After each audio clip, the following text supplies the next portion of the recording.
Absolutely. You know what I'm saying?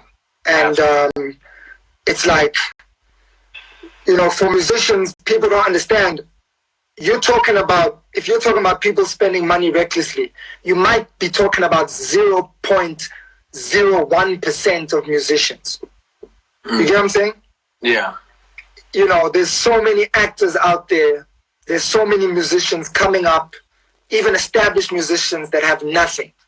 And everything that they get, they put back into their business. Even the people right at the top, every cent that they get, they put back into their business. You know what I'm saying? So, you know, I have an issue with people trying to point out that artists have not lived their lives correctly. Who the fuck has lived their life correctly? You know,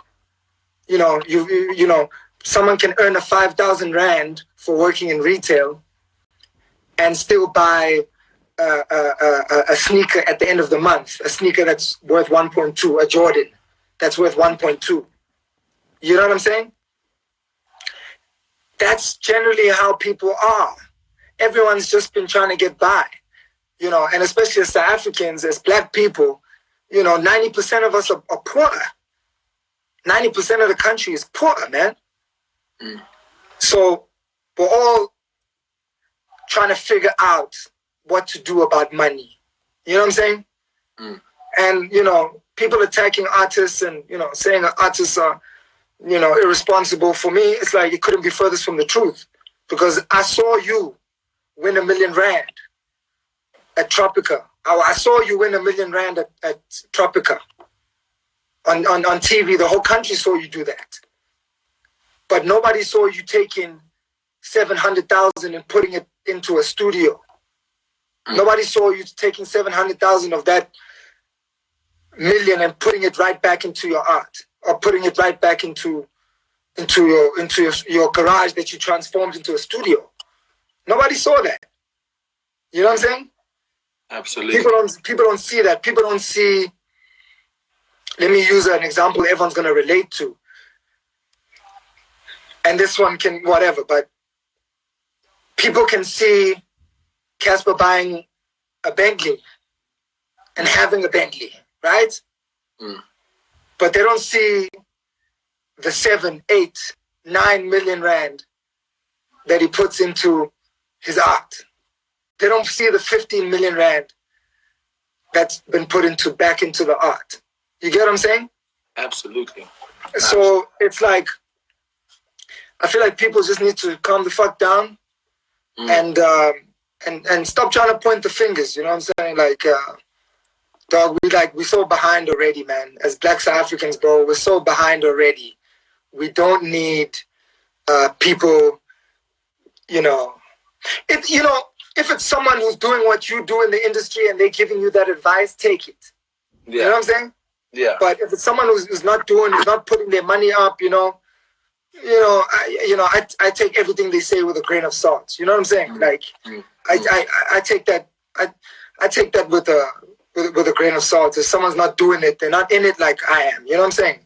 Like I've with everything that that I have and that I've bought is only the things that I like. I've only ever bought the things that I like. Can anybody be blamed for buying things that they like and that they cherish? And that worked hard for. And they work hard for and they feel like they like it. Can anybody be blamed for that? You know what I'm saying? Yeah. You can't blame people for that. But what you can do is try to teach people how to make better choices. Unfortunately, it only happens once we get a bit older. But, you know, I don't want people that's not in the hip-hop community and that's not putting in the work and not putting the money up talking about people's finances in hip-hop. You know what I'm saying? I don't want people that's not in the community, that don't come to the events. I don't want people that don't show real love to our industry talking about our artists. And as artists, we need to also be like, fuck that. You know, that's not cool. It's not cool for people from the outside coming inside, coming in our house and telling us how to run our house. You haven't put what we have on the line. You know, we don't have bosses. We've never had bosses. We're not employed. Everything that we make, we put back into the game. Everything that we put it back on the streets. And I've never made a profit. I can tell you now, from all these years, and as much as like I can stunt if I want to stunt, I've never made a profit at the end of the year. When it comes to pay tax, I've never ever made a profit. Because everything I do, I put it back on the streets. Everything. You know what I'm saying? Everything.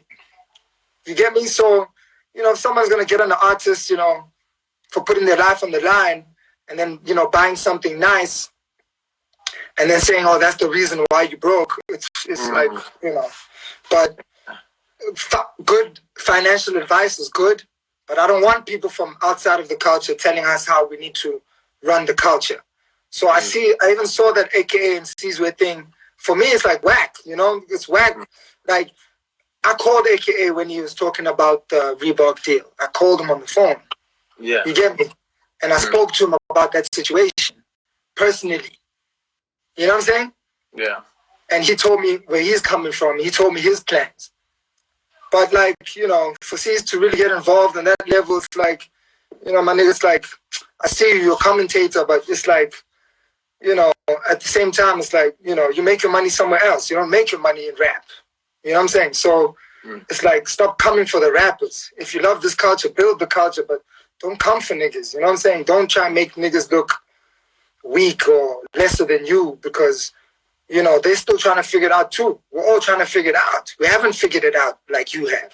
We're not on your level. We don't have farms. We're not mining. We're not there yet. But niggas are trying to put in the steps. Niggas are trying to put in the steps. Yeah, I mean, you asked about the barbershop thing. Sorry, not to cut you off, just to finish off. You asked me about the barbershop thing. It's like, I take 2 million rand, I put it into a barbershop, which is the right thing to do. Dog, only God is going to say there's going to be this crisis, a pandemic that's going to come your way, and all that money that you worked hard to put aside to build something for your future can be taken away. It can still be taken away. You get what I'm saying? Yeah. So it's like, I get it, man. It's hip hop, and we like to lean on each other and step each other and push each other down. And, we do that a lot. But at the end of the day, it's like, dog, it's like, if you're in it, tell me something. But if you're not in it, it's like, leave it alone. Let them deal with it. You know what I'm saying? And as artists, we need to have more of that attitude. I'm just not a nigga who jumps on Twitter and talks, I'm not that type of guy who talks on Twitter. I'm not that type of guy, but I would have loved to say something, but it's like, I don't want to take internal issues, like hip-hop issues that are internal, and make them for everybody. Make them for 100,000 people who never understand what it means and what it's like to build a music career.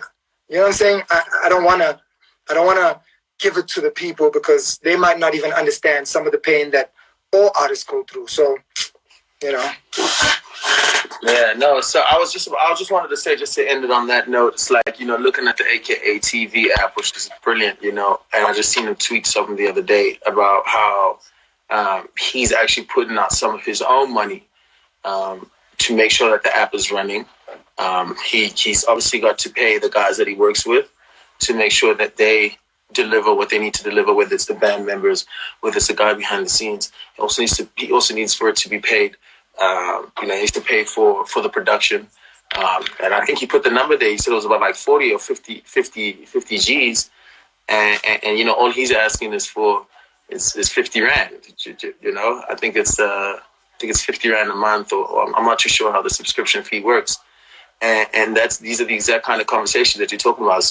It's about taking all the hard work that you've done and putting it back into the game, literally. And it is sad. What the fuck are we doing? Like, what are we doing if we're gonna put 20 years of our lives? And when we get the success and we get the money, we don't put it back into the streets. That's not what we got into it for. That's not why